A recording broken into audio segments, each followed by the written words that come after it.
Welcome to Our Portuguese Table podcast. I'm Maria Lawton, the Azorean Green Bean. And I'm Angela Simoes, and we're just two chicks dishing about Portuguese food, culture, and what it means to be Portuguese. So grab a glass of vinho or un copo de café and join us as we talk about our favorite foods, reminisce about growing up Portuguese, and interview some of our community's most successful chefs and food writers. So sit down at Our Portuguese Table.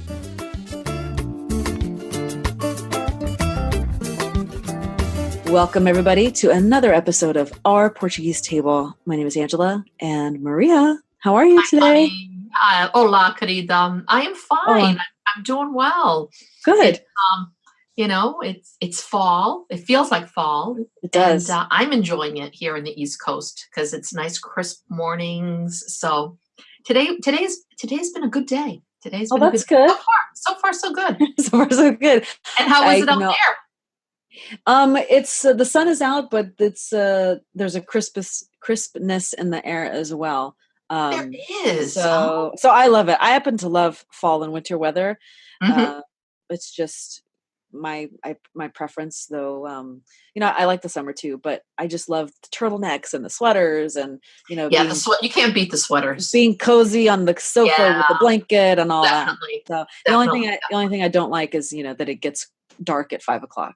So, but yeah, that's a whole other story. Yeah, that's a whole other story. Today we have a unique guest, so it's a topic we've really never ever talked about before, which is genealogy, and and we've both touched on it, and it's becoming more and more popular in the community. People wanting to discover their roots and where they're from and things like that. So let's bring in our guest, Doug da Rocha Holmes. Hi, Doug. Hi. How are you?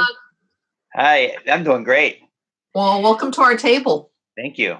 So I introduced you as, with your name, obviously, but do you go by a title? Do you go by like genealogy extraordinaire, genealogist extraordinaire? King of the universe. How about that? There we go. That works. Sure. Why not? When you, what does your business card say? Do you have a business card? What does it say? Actually, no, I just rely on internet for that word of mouth advertising. Okay. I have my website, so people find me through that. Yeah. Cause I would say you're one of the, I don't want to say premier experts, but when people think of genealogy experts or resources or people to talk to, especially about the Azores and especially about Terceira, your name comes up. So you're the go-to guy. I'm glad to hear that. Yeah. That's awesome. At least from my perspective. I don't know. Maybe there's someone else out there I haven't heard of. But, there's nobody else. There is nobody else, Angela. It's just God. You better not find out about them anyway. I know. Well, the thing about this is, like you said before when we introduced Doug, is we're in that age right now where everyone is having DNA tests. Mm-hmm. Everybody wants to know, you're Portuguese, but or you're Italian or you're whatever. But I want to know more. I want to know exactly where my family, my DNA comes from. And I think there's a huge amount of people that just want to know more about family and their roots. And so I can see this as being something, that's just incredible to do, and as a gift for people who are looking for it. And so how did you start on this, Doug? How did this all begin? On the DNA or just genealogy in general? What you're doing now, which is the genealogy part. The DNA part, that's really neat. But now for genealogy, you're wanting to know, grandparents' names and grandfather and great-grandmother and the islands and the village and it fills in that part that the DNA part can't fill. Yeah, well, for me, it started actually on my mother's side, which is not Portuguese. My mother's, her mother was born in Hungary. And for me, that was always a big mystery. Wow, this is sort of exotic and mysterious. We didn't know much, but she gave me a baby book. Everybody in my siblings had baby books, and she wrote in the names that she had. They were all Americanized names because they're from Hungary, so they didn't have that exact name. But anyway, it started there back in 1989, and that was when my uncle, her brother, was still alive. My mother herself died a long time ago, so I was able to. I was on the East Coast, and I was traveling through Brooklyn and that general area where my mother was born. And my uncle introduced me to all sorts of information and places and stuff, buildings where his father was a dentist and this and that. And so it just all became very interesting. And it very soon I found myself at the library in Salt Lake City, which is the Mormon library. They're the premier place that gathers all the information. And so I was able to find a lot of information about her side of the family. But before I left there, I decided, okay, my father's alive and well, so I'm going to give him some information that I had not yet looked into on his side. So I started digging into that, and there's a little bit of uncertainty, like I found the right people, but everything seemed to match. And I came home with some stuff for him to see too. And by 1990, I was going full blast at all this stuff and finding out what I could about my family. Wow, that's awesome. And so where did you start? Like, how did you, I mean, so obviously you know, your parents gave you names and stuff, but then like at this time, was there ancestry.com? What were the resources available for you to get started? Well, let's see now. Back then it was before the internet, so there was no ancestry. Yeah, people then used to do a lot of writing letters off to places like government agencies. Maybe that would be the state of Iowa or wherever you might have your ancestry, and you know, New York City to get a birth record or a death record or whatever. Nothing was online, of course. There's no such thing as online. And then you also had the Mormons that had things on microfilm, and that's what I was looking at when I went. Microfiche at that time. Well, microfiche is the little square things, and that was usually not where they had the stuff. They kept it on microfilm, which is like a roll of like an old 8mm roll of or 35mm roll of film.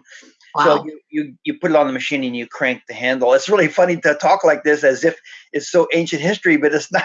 It's not that ancient, but it. No, it isn't. Well, because I remember doing, schoolwork where I had to look up things, and I had to go to the library and look on that microfilm, and it was moving things and going back. And so, yeah. I think we're aging ourselves, and we're putting an age on ourselves. I think Angela is still a baby. She did not have anything to do with any of that stuff. No. You make it sound like I'm 22, and sometimes I do feel like I'm 22.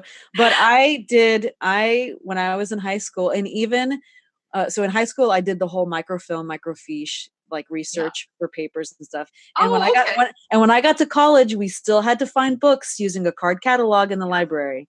You knew the Dewey Decimal System? I think no one knows the Dewey Decimal System now, but we did have to learn the Dewey Decimal System. So, not that I want to be portrayed as old, but I do remember a world without the internet. In fact, email only came online my senior year of college.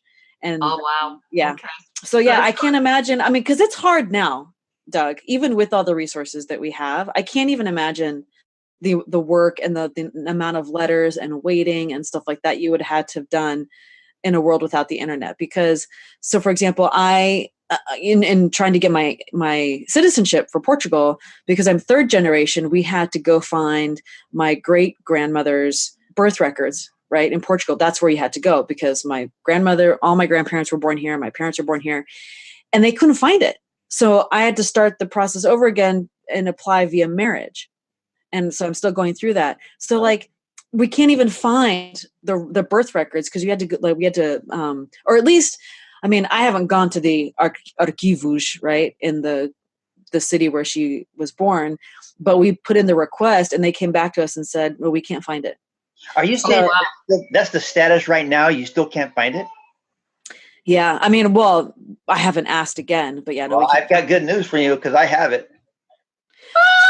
What? Okay. Well, this is on the mainland, so I know you do a lot of the Azores. Oh, yeah. I'm talking about your link to Teseda. But hey, but I could do it through that side too. Why not? So yeah, that would be great. Send it to me. And Wow, I love this. So who did you find, Doug? What's the name? Just say the names. Just say the names.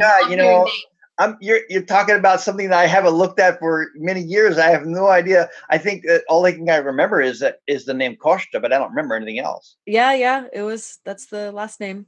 Well, that's the middle name because it was the Costa Narciso. And then you had Pereira, right? I had Pereira. Oh, so you're Jewish too? No, Pereira's not Jewish. That's the big. Pereira was. That's the big fallacy. Oh, really? Oh, yeah. I thought all the trees named people after the certain fruit trees and all that were Jewish. Oh, that's the biggest lie. I don't know why how that started. Oh, how funny! Yeah, that's crazy. So let's think about it. There's I can't remember for sure. I'd have to look at my records as I talk. But there's a guy named Nuno Alvarez Pereira, and he is a nobleman from the 1300s. Yeah. The name Pereira is really, really old in Portugal. So I use him as an example because he's like one of the, you can't even get higher than until you get to the king. He was way up there.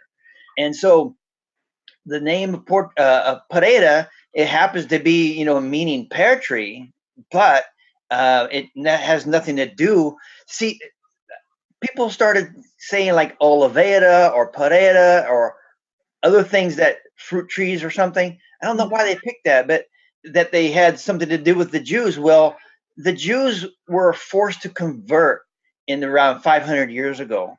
And so they picked, if they didn't already have some Portuguese version of their name, they picked names just out of a hat.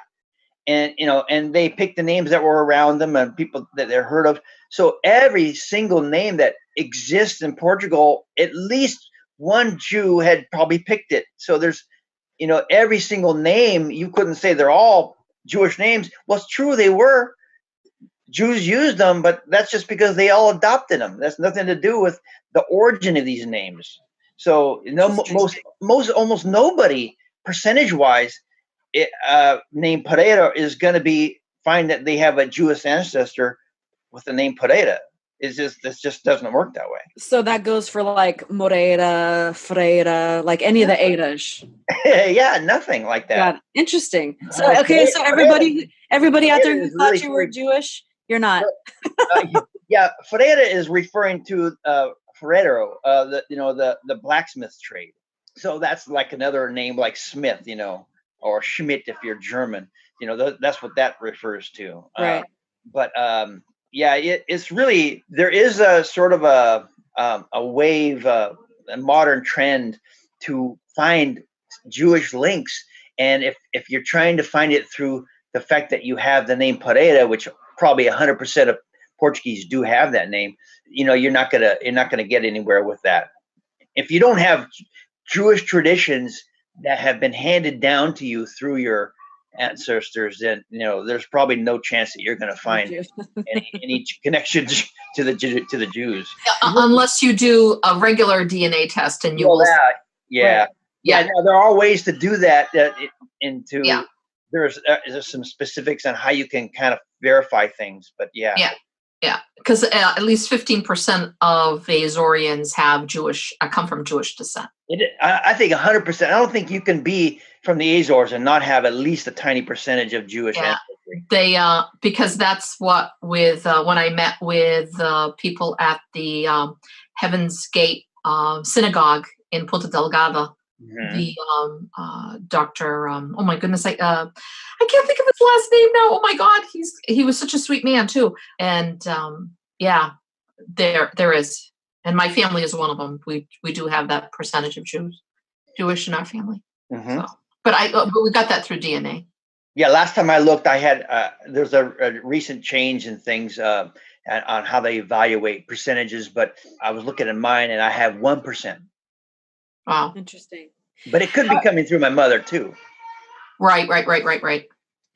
So let's talk about the DNA testing thing. How has that helped with the whole genealogy picture, right? So more people are getting involved, right? More people are doing the test. How has that is it easier to start tracking people's lineage, or is that, or no, because it's not, I mean, they're sort of related, but they're not, right? Like just because I do a DNA test doesn't mean I'm all of a sudden going to know who my 5 times great grandmother was, right? Right. Yeah. You don't get any names. You get percentages of stuff, but you do get connections to other people who did the test.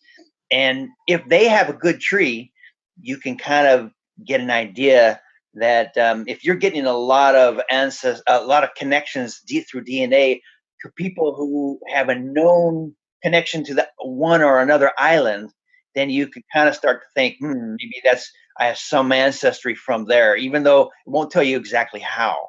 That's one part of the test, but there are other tests that do give you more specifics. Yeah. Okay. I have to say something, and it's something that sometimes bugs me, and that is when I tell someone that I am, my family is from, that I was born, because I was born in San Miguel, and that but my ancestors, and I know that they came from the mainland, whether I can go back to the date, but I know through genealogy, because I have my mother's side of the family who someone has been doing it for several years just on the family name and all of that. And I can trace back my mother's family back to 1746 to Trás-os-Montes. So, and I know that my family went from Trás-os-Montes to Algarve. Some people of them went to Madeira, some went to Brazil, some went to Santa Maria, which was the very first island to be inhabited from all the 9 islands, that was the first one. So when I mentioned to someone the other day, I'm saying, I can't wait to go to Trás-os-Montes because that area, and I don't have the name of the village that I need to go to right now, but and I'm saying, but I need to go there because that is where my mother's side of the family, my ancestry goes back there, and they're like, oh, I thought you were Azorian, not Portuguese. Like I thought you were Azorian, and I'm looking at they're them, so disappointed. like, and I have to like just kind of like. First of all, I want to say you got to know your Portuguese history, number one, before you start sounding like you don't know what the hell you're talking about. and second of all is we're all Portuguese, God damn it. We're all Portuguese. We just came at different times. We grew up, whatever, but we all came from the mainland. It's not, it was those islands were discovered. The king said, okay, let's go out there. Let's make sure we, and a whole bunch of people from there went there. That's how it went. Mm-hmm. It isn't like we're a crop of people that popped out of the, with the volcano. We're like the volcanic people. It makes no freaking sense. I am no less Portuguese than so funny. Anyone else. I am. No, So Maria, you have opened up a can of worms, but let me totally agree with you. I totally agree with you. But I think this it just evolved over time, right? Because I'm half and half. I'm half Azorian, half mainland, right? And it's funny because most of the people I grew up with here in California, they track their ancestry to the Azores, right? So it was always like, oh, just everybody's from the Azores. Well, so then I meet my husband and we're dating or whatever. And he's like, every time he's from his family's from the mainland. And he's like, every time I meet somebody, they ask me what island I'm from. I'm like, no, they don't. He said, you want to make a bet? The next time we meet somebody and they find out I'm Portuguese, you watch. And sure as shit, we meet somebody and like, oh, what island are you from? He's like, well, I'm from the mainland. They're like, oh, well, you're not. I'm sorry. So then they give him a hard time.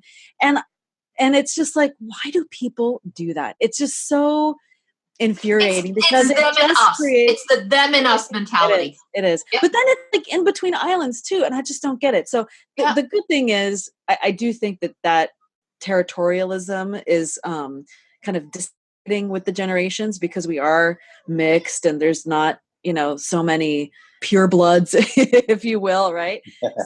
So I think, it's dissipating a little bit, but it was a real eye opener for me, because I had never experienced it before, because everybody knew, oh, your dad's from the Azores, whatever. But people really like get into it, like, oh, you're no good because you're from the mainland, or, oh, you're from the Azores, you guys are crazy. Or, I mean, just it's unfortunate, because really that's what keeps our community separated. We come from the same place. Yes, I know. We are all I totally agree. from the same place, right? Who just happen to have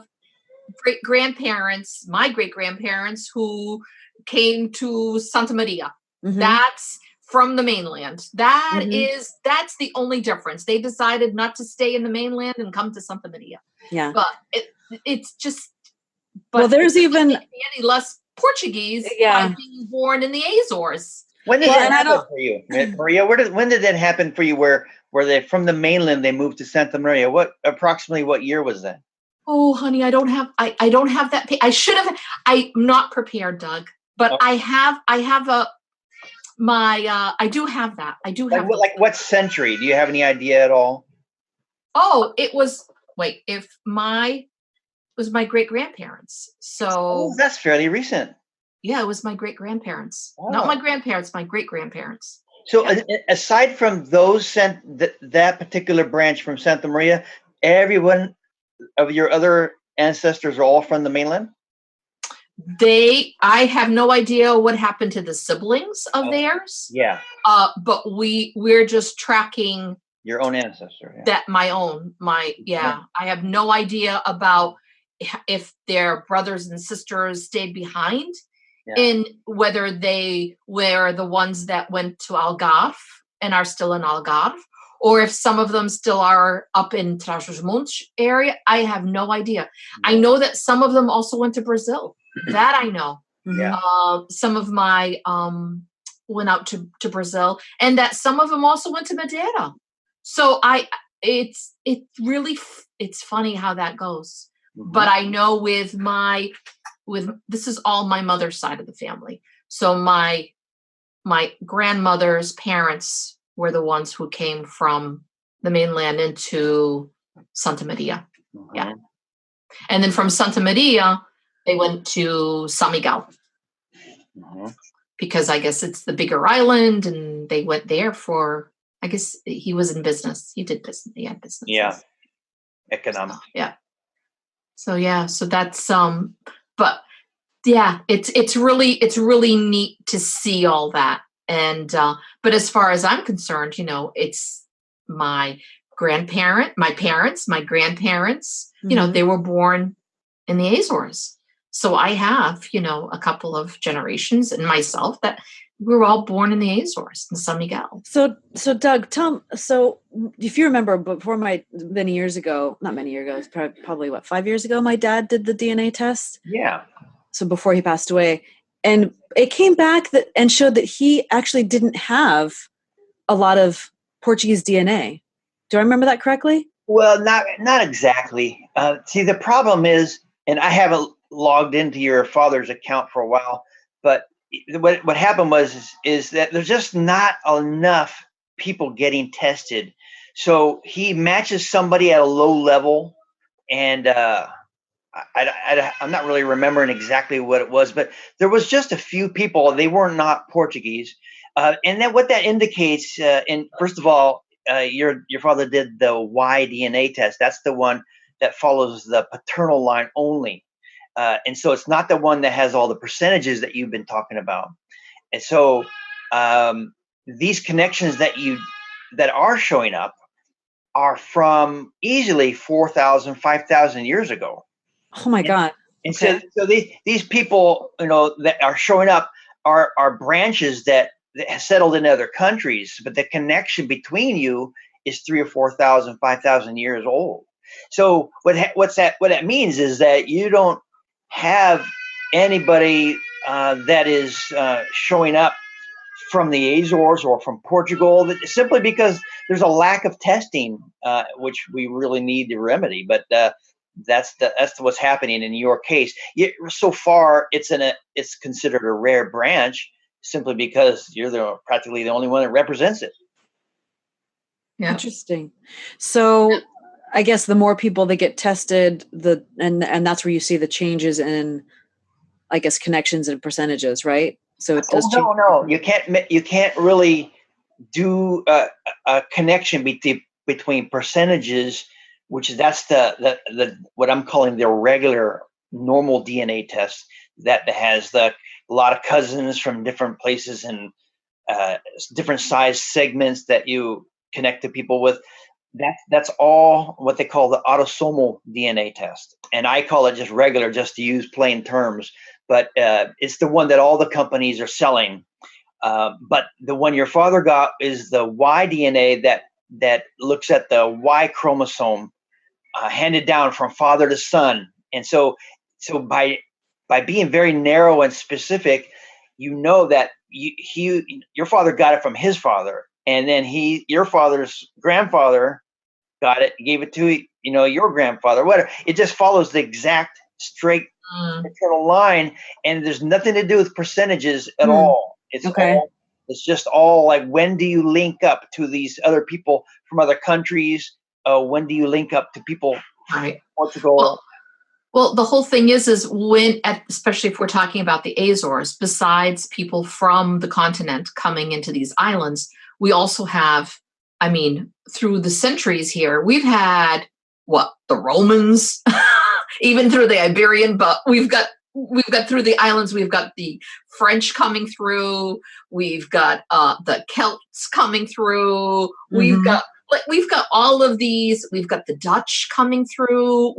We have all of those remnants that come from our past, from way back when. And it was funny to see when, because I did 23andMe. That's what I did. All right. And so when I did that, because I always had that feeling of telling, whenever I would talk to anyone who would be friends of mine, whether they were Italian, Portuguese, whatever, and I would say, oh yeah, you're Portuguese. You have to be Portuguese. You've got some Portuguese in you. You have to. And this is a funny thing, and I said this already before, my family would constantly tell me, because my husband is English-Irish, and I married an English-Irishman, and my family would say, oh no, Maria, he's Portuguese. He definitely is Portuguese. And so I'd say, no, he's not. So for one of his birthdays or whatever it was, I got him a DNA test. And we're like, we're putting this down, whatever. And there is no Iberian Peninsula anywhere near him. He is English, Irish, Scandinavian. You cannot, this is it. Yeah. And so when and then he said, okay, now you're going to put your money where your mouth is, because maybe you're not as Portuguese as you think you are. Oh yeah, them's fighting words with me. And so I'm like, yeah, right, I'm going to do it. So of course, when I did it, it came back that I was like 97% European, which the highest part was Iberian Peninsula, which I knew that. I wasn't going to say, Portugal or whatever, because it's that area there. Yeah. And then I've got Italian. I've got like 5. The next big percent after that is Italian. I'm 5% Italian, which is really neat, because I love Italy. And anytime I go there, I feel like I'm at home, but it's that handsome Roman man that came through, and somehow, that happened. And then I have Northwestern European. So I've got the French and the German. And I had always said, my mother's side of the family, like, well, they're more the French side or whatever. They look like they're, I'd hang around my friends who are French descent, and I'm like, oh my God, that almost looks like my grandfather, because I could see it there. But I also have German, and that's like my dad's side of the family, which they always said, oh yeah, we come from Germans, because they're all tall, blonde hair, blue eyes, Yeah.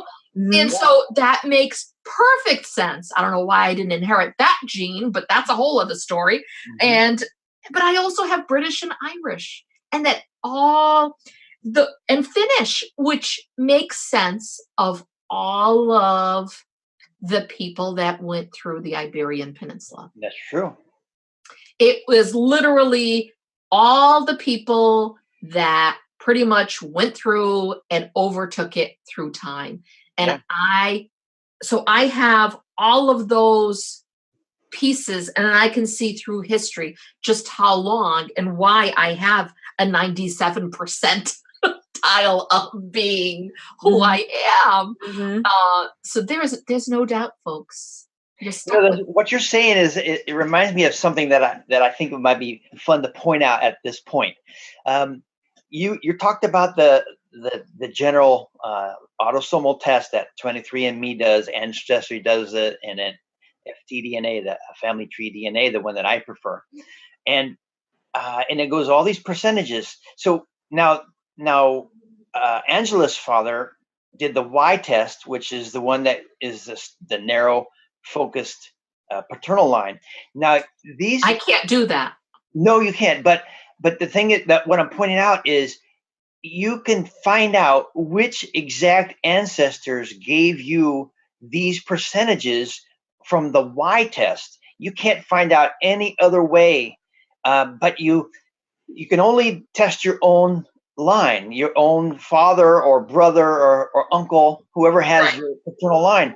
So you can only test once. So this is where you need to get a lot of people involved, because you can't test anything but yourself, but other people are going to be testing, and some of them, maybe many of them, are going to represent other parts of your tree.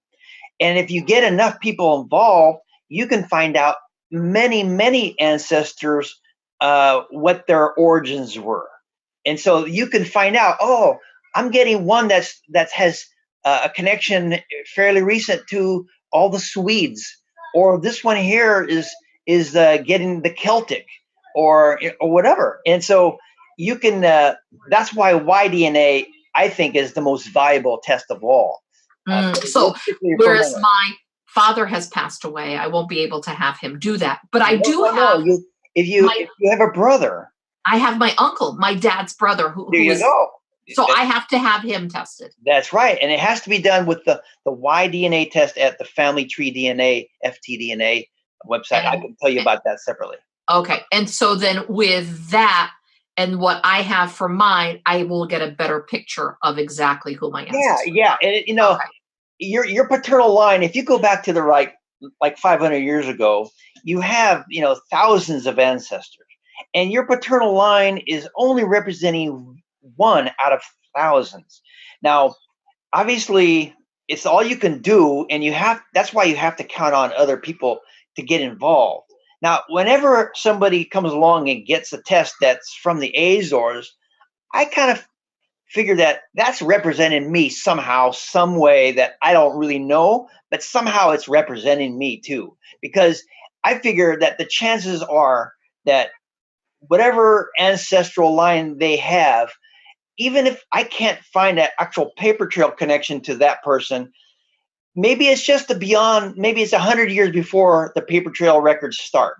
So somehow they represent me. And that's why I want to see everybody possibly get tested and get a complete picture as best as possible of, based on the people who are alive today and can test, who are these people who make up the Azores in modern times, and how many different origins can we find through the Y test. So this is where it's so important to get the Y, because it very narrowly does the focusing, and it starts to answer some of these questions. Why are you getting Finnish or Russian or who knows what? Right. Now, is this something, Doug, that you can work with, like the Azorean government to have something done like that by island? I would love that. I've never been approached by anybody, and I'm trying to figure out ways to do it myself all the time, every day. But so far, nothing has come up like that. I'm just, this is like my thought here right now, Angela. What an amazing thing for the government to be behind in the Azores as part of their story. Because the whole thing about the Azores, as well as being Portuguese, whether it's in the Madeira or wherever, in parts of Brazil and parts of Africa, we're everywhere. And to have the story, but especially now with the Azores. Yeah. and having each island, the men in the island, be tested through their DNA. Mm-hmm. Yeah. How amazing would that be? Well, see, I've got a project going that through some group of people that I've collected who donate money. We call them the Portuguese DNA Sponsors Group on Facebook, and we've got a lot of people tested. It's always free unless they're willing to pay for it. But if they're not, and as long as they're willing to take the test, I've got I don't know. I mean, there's a lot of things that are in progress, but somewhere between 400 or 500, maybe 600 people representing mostly the Azores, mostly the islands of Pico and Terceira, but not strictly. There's other ones in there. So we are doing it on our own without anybody's help, although we would sure appreciate the help. I just think that would be something. I think that would be something that the government would want to be behind. Yeah. As the ancestry thing. And now Santa Maria is the oldest island because it's the first. Well, it's the first. There's different ones in ages, and the other day someone had told me which island came up first, which is the oldest, which is the youngest, and all that. But as far as people being there, Santa Maria is the first. Yeah, and San Miguel is second. And San Miguel is second. And so Santa Maria was discovered the third, but the settlement pretty much from that point on, after Santa Maria and San Miguel, then the settlement on all the islands pretty much in the middle 1400s and the late 1400s started on all the islands pretty much. I mean, I think Flores and Corvo could be the very last ones to be settled, possibly, yeah. but they, it's still very early on. So if it was 25 years different, okay, it might have been, but they all sort of started out in Santa Maria. And it's really interesting that you just keep on mentioning Santa Maria, not only because your ancestors are from there, but we started, I mentioned this project to get the people tested. Well, I've got a group of people, really, really nice, active group from Santa Maria. And we got some people donating to fund it, where we've been testing a lot of people. I think we're up to 45 people so far doing the Y DNA test for the paternal line. Wow. And what's so fascinating is that now we're starting to see connections between the islands. There's a lot of testing going on in Pico. It's the best tested in all of Portugal, no matter what area. Pico is number one. Why do you think that is? Well, because of my interest in Pico.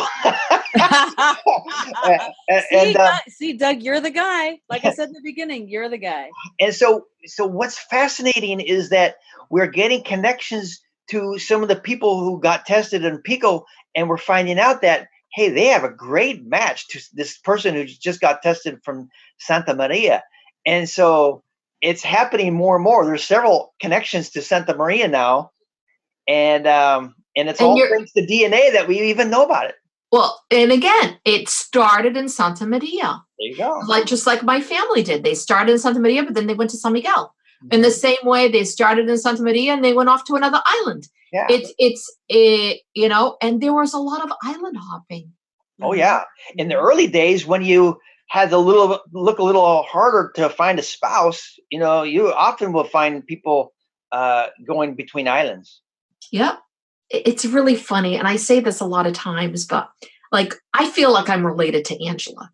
Like, I feel like, we're all connected somehow, somewhere. We are all connected. And, so when I see someone who's also from San Miguel and they're from, whatever, and I'll say, okay, prima, because God only knows we're cousins. Mm-hmm. Somehow, somewhere, yep. We are all somehow related. Yep. I am so positive of that. I'm convinced of that. Yep. So I think most people that get into genealogy, what's the end game for us? Do we get, a really pretty fancy family tree, drawn for us? Is really just from a knowledge standpoint to see how far back we can go? I think a lot of people want to know, are they related to nobility, things like that. So a couple questions for you. What do you find is the biggest reason people are doing this? And then secondly, if people do want, the gold leafed family tree kind of thing, or even just something they can print out, what's the best way to go about doing that? I mean, especially if you don't have time to go to Portugal and visit the archives and do all the research. I mean, I'm sure the answer will be like, well, you hire somebody to do it. But Well, how do you know the best? Because there's a lot of people that do it, right? And how do you know that you're going to get that it's accurate and that they're going to do a good job and not just like, oh yeah, you were related to this guy, but you really weren't. I mean, not to say people are frauds, but so kind of give some advice on that. But then how to get people started doing this? Well, I think that the people who they start off with a question of your origins for, like you were mentioning already, who are the people in your tree and who can you find? And is there a connection? I already heard this or that about maybe there was a connection to the nobility. And in fact, I think that for the most part, most people who are from the Azores actually can find a connection to the nobility. I've done it on various branches. I struggled for a while to get that far, and I finally achieved it. As far as how you start off, well, you got two choices. Either you invest a lot of time, learn how to do it, and the records are all available, or you're going to have to hire somebody. And if you don't have the time, but you work hard and you have the money, well, then that's when you can do the hiring. And there are people who have more of a specialty area. I sometimes get people making requests for mainland research, and if I don't either have the time or the interest or the documents aren't available to me, I will send them to someone I might know. But I have the two island specialties of Pico and Terceira, and if you have ancestors from there, I can tell you that I know your ancestors, even though I don't know how you link to them yet. If you tell me, I'll know that too. But so you just have to start seeing who's available, seeing who you can afford. Most of the people starting off offering professional services start off at a very low rate, and they might not have the experience yet, and so they start off a little lower. I've had some of my friends approach me and wondering how could they get started offering. There's one that I can think of for Graciosa, for instance. They might have a lot of ancestors from there and created quite a database of things. So they kind of set up for anybody to come along and say, well, my great grandfather was Manuel de Souza, and he was born in Praia Graciosa in 1799 or whatever. And so, if you have enough information to get started, you can hand it over to somebody who is rather expert in it, and take it from there. They'll find what they can on the records. As far as putting it into a final form, I very rarely get that request from anybody. Actually, they want the documents, and what they do with it, I don't know because they don't tell me. But I would imagine they are using a genealogy software so they can put it into a tree and input the information that I give them. They create a little tree, and then they see how far back they can go on every branch. Okay, so you're going to do mine. Since you already have all my family information anyway. But yeah, no, I need to find someone to do it on my mom's side, because most of it's funny. I don't know if it's a good thing or a bad thing. It certainly makes it a little more convenient, I think. So both my paternal grandparents came from Terceira and came from like the same town. So it's not like they came from different islands, right? So they're like from the same area. And then my maternal grandparents, like all four of them, I'm pretty sure, like all came from Guarda, that area. So I mean, ideally, hopefully it wouldn't be too hard to find like all the lines, right? Because you've got my grandfather's parents and then my grandmother's parents, but someday we do all of them. But that's where they're from. So I got to find somebody that can help me with that area. But it doesn't really matter so much what you said. I mean, it oh, kind of really? It doesn't? It really makes it simpler to start with, but you're going to find out when you get to your Guarda ancestors that one of them came from somewhere else, and pretty soon you'll be off on other tangents, wherever that leads, and it makes really no difference. There's a surprise for you. I remember this after you started talking about things, that when you follow your direct paternal line, your father's line, and going straight back as far as you can go, you get to the island of Graciosa. Really? Yeah, back in I think it's, let's see now. I think it's the 1600s. Interesting. Yeah, you have an ancestor who came from the 1600s, moved over to Terceira, and joined the rest of your ancestors. Interesting. Graciosa. Who knew? See, okay, you and I have to talk offline, and you got to paint all the picture for me. So, do you have names too, or no? Of what? Of who that was in the 1600s that came over? Oh, you know what? I mean, I'm only going from memory, so I don't have a name. No, but I mean, in your document, if you were to go back and look, does it give oh, really? I keep everything in my genealogy program. Oh my God!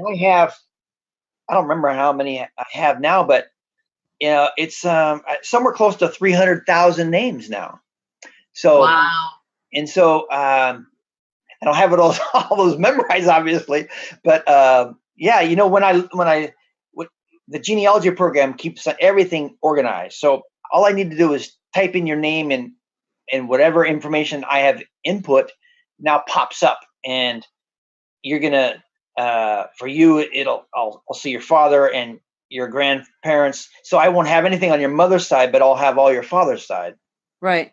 Okay. So send me an invoice and send me the data. I totally want to see it. Yeah. I loved seeing the names, and I'm hearing you say I want to hear the names, because that I really loved seeing. I do have a name. I hope I'm right. If I'm wrong, I'll correct it later. But the oldest ancestor, at least the last name, I don't remember the first name, but the oldest ancestor, I'll spell it for you because you probably are going to pronounce it differently than I would. Sodre. You know that name? Sodre? Sodre, I think. Sodre, okay. Okay, so that's the name of your oldest possible ancestor that you can track with paper. So the only time I've heard that word, it's a metro station in Lisbon. There you go. That's right. It has the family has a connection to that. It's a very interesting one. I'm gonna go take a picture with that sign next time I'm in Lisbon. There you go. My family right here. The fascinating thing about this family name, I have it too. Several branches of it. They came from Graciosa, but they were in mainland Portugal first. They married into the family of a man who they call him the Capitan Mor. He was the Capitan Donatario, and his name was Pedro Correa de Cunha. He was a nobleman who was granted the island, the administration of that island by the king, and he connects to them. And the name Sodre is a Portuguese version of a British name, Sudley, Suddley. Oh my God! Now that before you start thinking that your direct paternal line goes all the way back to Sudley, it doesn't, because what happens is family names skip around. You obviously if Sudley or Sodre is your direct paternal line, but he's just the last ancestor, because as soon as you go the next generation down, it's changed to something else, and then it finally gets to Costa or Pereira or whatever it was, and those are all maternal branch names. So it doesn't. If you keep on following your Sodre ancestor, if you could, because this paper trail ran out, but if you could, it won't necessarily go straight back to this first Sodre. It will go possibly from his mother or his grandmother or something, and then his own paternal line would be who knows what else. This is where Y-DNA will help you figure things out beyond the records. But yet there is a connection to that same place that you mentioned in Lisbon, and it's all the same family. It goes back to actually Sodré itself. Subtly, when it gets to England, it goes back further to William the Conqueror. What? So he's in your ancestry. You don't know the precise connection, but William the Conqueror, the king of England, and all that, they're all in your ancestry. Angela, no wonder. This explains it all. This explains it. I love it. I knew I was royalty. And there's a reason I love London. I've always loved London. Claim now. I have to get you a crown. No, you have to stake your claim for your piece of England. Right. You need a tiara. I'm sending a letter to the Queen. Stat. Oh my God, it's so awesome. Okay, I'm serious, Doug. When we hang up here, I'm going to email you and you're going to send me everything you have, and then, let me know how much I owe you, because this is really, really fascinating. I had no idea. This is amazing. William the Conqueror. Oh yeah. Yes. Definitely. I love that show, and we've talked about this, Maria. It's kind of yes. Fun. That show, Finding Your Roots, and there's actually two. And Do You Know Who You Are? I think there's two different shows. Yep. And I remember Cindy Crawford found out that she was a direct descendant of Charlemagne. Mm-hmm. I mean, and how cool is that, right? And so, you know what we need to do? Well, sure. So we've talked about, Doug. I don't know if I mentioned this to you, but Maria and I have talked about, like, what if we did a show like that, but like specifically about Portuguese lineage? Mm-hmm. Like, how cool would that be?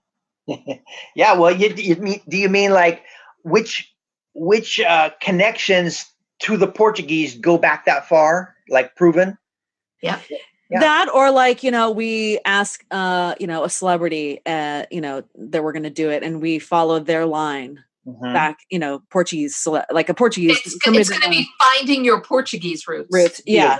That'd be fun. So someone like we have the title and everything. Yeah. Get someone like Steve Perry or exactly. Or Tom Hanks. Yep. Meredith Vieira. I can already tell you. I found that I'm related to Tom Hanks and Steve Perry. That's fun. Both of them connect to me through Pico. Really? I thought Tom Hanks' family was from Terceira. Tom Hanks, Terceira? No, his mother's more recent connections were from to Island of Flores. He has a Graciosa connection. A Fayal connection, Pico connection, and there's some that I don't know, some branches. So there could be other ones, but I don't know if anybody knows them. I'm not sure. Nobody ever hired me to do it, so I never spent the time it would take to break through some of his missing links. But he has connections to Pico for sure. All right. Well, we've put it out there. Yeah. We've made it known to everyone. This could be another TV series called Finding Your Portuguese Roots. And Doug would be the person tracking it down. And I mean, this is it. We're executive producers. I can already tell you, because even though your connection from the Sodré family is only hypothetical, but because you would have to, he has the name Sodré from somewhere. He's got to be from that ancestry. Well, also Tom Hanks has that same connection. So that means that at least remotely you're connected to him. I knew it. I've always liked him, of course. I think he's fabulous. Yeah. And I love Steve Perry's music. I absolutely love it. And my connection to him is very remote, but from the 1600s in Pico. And you might have a connection to Pico you don't even know about. I have to look at your tree again to see. Okay. Well, man, we could just go William the Conqueror. That's all I need to know. That's all I need to know. I will be buying a tiara for you, my dear. You will have a tiara. Oh yeah. Oh, we're proud. We're proud. And then I'm gonna take a picture, a selfie, send it to the Queen, and be like, "Pay up. I want my part now." Hey, Prima. Right?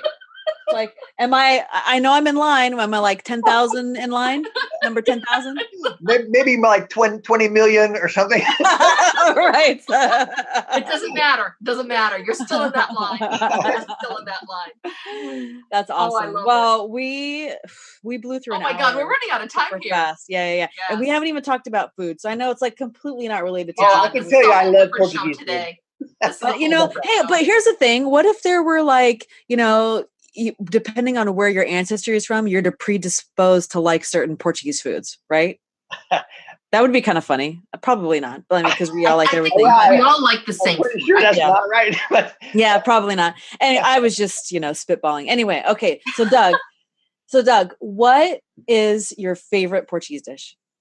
Okay, well, first of all, I have to backtrack a little bit. I was not raised in Portuguese culture, so I kind of come to it with open eyes and a need to learn a lot. But we always did have a few things. We always had linguiça. Mm-hmm. My grandmother always used to send us Portuguese Easter rolls. Right? Actually, they were I think from Christmas, but Easter too. I think. Yeah, masa. Yeah. Mm-hmm. Yeah, and so those are really the only two things that I had growing up, knowing that hey, this is Portuguese. But other than that, we didn't really have much to say about anything. I can barely tell you anything. Well, since now you do know you have that, and right. you are, you haven't gone and experimented with different foods? Well, you know what? When I visited Teseda, when one of my cousins was alive, he took me out to the restaurants and stuff, and I had stuff, but I can't really tell you, what it was. To tell you the truth, I think I had bacalhau. Yeah. But can't really tell you for sure whether I liked it. There was one time when I was in Pico at a restaurant in Santa Antonio, I believe it was, not right next to San Roque. Yeah, there was a restaurant that had a really delicious. It was a side dish. It was some type of roll. I just really loved it. I can't really think what it was, but I like the food. I just just don't partake.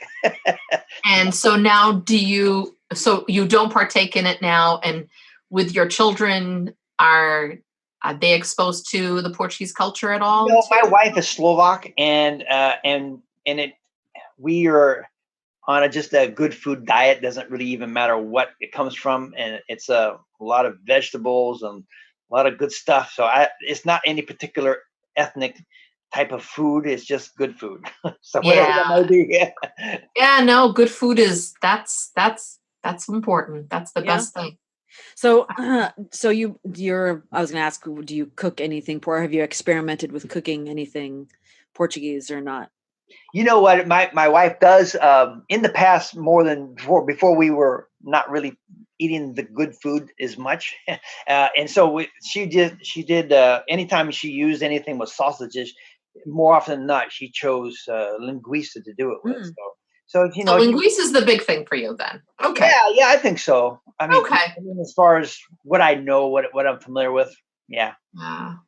Well, I mean, I know you're all about the genealogy and doing all of that, and sometimes food doesn't come into it, but part of the culture is definitely, besides knowing where your roots are, is also taking in the rest of the culture. And hopefully one day, Doug, you'll be able to enjoy a little bit more of that, because that's important. That's also important too. Yeah. Well, this has been wonderful. This has been a very different podcast. It's not, I'm glad we've done it, because I know there are plenty of people out there that would love to know more about their ancestry, and to, realize that, folks, we did not come up with the volcano from the islands. That we did come from other places, and most likely it was all from the mainland, and that we do have other parts that make us whole, which is a wonderful thing. And I hope that the people listening will put the information on how people can get a hold of you, Doug, and as well as, to be able, if they want to go down this journey of knowing more about their roots and where to begin, that would be a great thing. So for those listening that want to do that, we'll definitely put Doug's information on for you, as well as, links to order your DNA testing, because that's important too. And to know that, if you're a woman doing that you are going to need a male relative.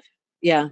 To be able to get the full picture. Yeah, you know what? If you have nothing but sisters, or your mother was an only child or whatever, you can turn to cousins, male cousins. Just look to see. Well, follow the father's line of your male cousin. Does it go to someone in your own tree? If it does, then he's your candidate. Right. Nephew, and whatever. Yeah. So, but this is wonderful. Thank you, Doug. I know you're a busy man, and we've tried on other times to be able to do this. And I'm glad that you took the time to talk to us and be at our table. Mm-hmm. My pleasure. And thanks to you, Doug, I'm walking a little taller today. I'm going to get a t-shirt that says Angela the Conqueror. I love it. Oh my God. I love it. This explains so much. It really does. Is this that attitude that I'm detecting here? Yeah. Oh my God. I don't know if that's a compliment or what. Oh no, it's a grand compliment. It's a grand compliment. Sometimes she goes, I'm doing this, I'm doing that, I'm going to do this, I'm going to do that. And of course, we have these conversations that go back and forth. And it's like, yeah, now we know she is Angela the Conqueror. Oh my God. I love it. I can hear a few people, their eyes rolling out of their head right now. Oh yeah. And I want to be there. I would love to see your husband's. Yeah, exactly. Yes, come to me, my fellow. Yes. Before you start making yourself too special, I can probably tell you that 100% of Portuguese descend from the same person. Well, thanks. Just bringing it down to back to earth a little bit. You just burst my bubble. Whatever. Well, it was nice knowing you. You'll always be Angela the Conqueror. I will. I'm still going to wear the damn t-shirt, of course. All right. Well, this has been a ton of fun. I got, not to say that you're boring, Doug, but I have to say it's way more fun conversation than I kind of expected. So this is pretty amazing. And yeah, so like Maria said, we'll put the links there for your website and I guess other resources that you think would be good to provide people, Doug. And great. Yeah, and I guess if anybody has questions, just let us know and we can route the questions to Doug, or we'll put his Facebook page there too, and you can ask him directly. I know you run a couple of groups on Facebook, so yeah, there's lots of ways to catch. And then we'll all figure out who our grandfather was. Yeah. Grandfather, not grandfather, but like the one guy that fathered us all. We'll figure it out. But yeah, no, with that, we're going to wrap it up and say thanks, Doug, for participating. Thank you, Doug. Okay. Have a great day. Thanks everybody out there for listening and joining us for another episode. Please take a few minutes to write a review for us on iTunes or SoundCloud, either one. It really, really, really does go a long way with helping people find us. And subscribe, share with family and friends, and just share the love. That's all we ask. Share the love, baby. Share the love. All right. Até a próxima, Maria. Até a próxima, querida. Ciao. Ciao, ciao. Thanks again for listening to our Portuguese Table podcast. If you haven't subscribed yet, you can do so on SoundCloud or iTunes. And all episodes can be found on our website at www.ourportuguesetable.com. You can also reach us at feedback@ourportuguesetable.com with comments, questions, or suggestions. Até a próxima!